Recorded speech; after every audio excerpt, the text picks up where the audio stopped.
Christians are people who tell time differently. It's not as if they avoid clocks and calendars. No one escapes that. But from the beginning, they have engaged in a very different kind of rhythm, finding themselves in a world where time has been transformed into an instrument of God's revelation.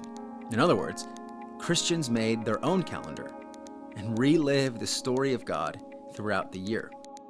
Let me demonstrate.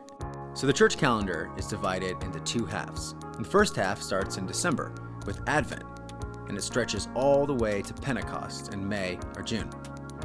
And this part of the year tells the story of Jesus, from his birth and death, his resurrection and ascension. And the second half of the year starts at Pentecost and then goes all the way to Christ the King Sunday in late November. It tells the story of God's people, the church. And for the next 6 months, the church follows this calendar and relives the story of Jesus. As any good story does, we'll start right at the beginning with chapter 1. This is where we observe the season of Advent and wait with expectation and prepare for the birth of Jesus. As chapter 1 ends, we move to chapter 2. This chapter brings news of great joy as we celebrate Jesus' birth and the feast of Christmas. We then turn the page to chapter 3.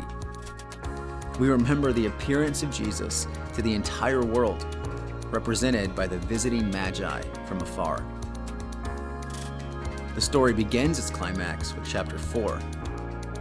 This ushers in the solemn season of Lent, where, like Jesus' real desert, we spend 40 days in a metaphorical desert, pulling away from created comforts to make space for God. This chapter is long and difficult, but the joy of chapter 5 is worth the wait. Jesus' resurrection from the dead makes Easter Sunday the ultimate celebration, which then leads to the 6th and final chapter. Jesus' story concludes not only with his ascension into heaven, but with the coming of his Spirit, sent to create a new community, the church, to continue his work on earth. To listen to the church tell the story of the Lord is to listen to the Lord of the church. Reliving the first 6 chapters of the year not only shapes our worship, but it brings Christ into our very lives today.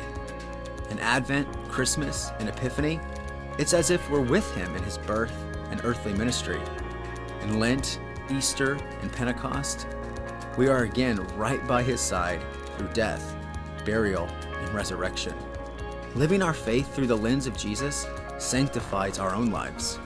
For his is an epic story of darkness and light, grief and joy, struggle and rest. It mirrors the tensions and complexity of our own stories. And through it all, we're placed right in the middle of the great drama of God's redemption of the world. So you're invited to live the Christian year these next 6 months. The ordinary season is past. It's time to inhabit the story of God.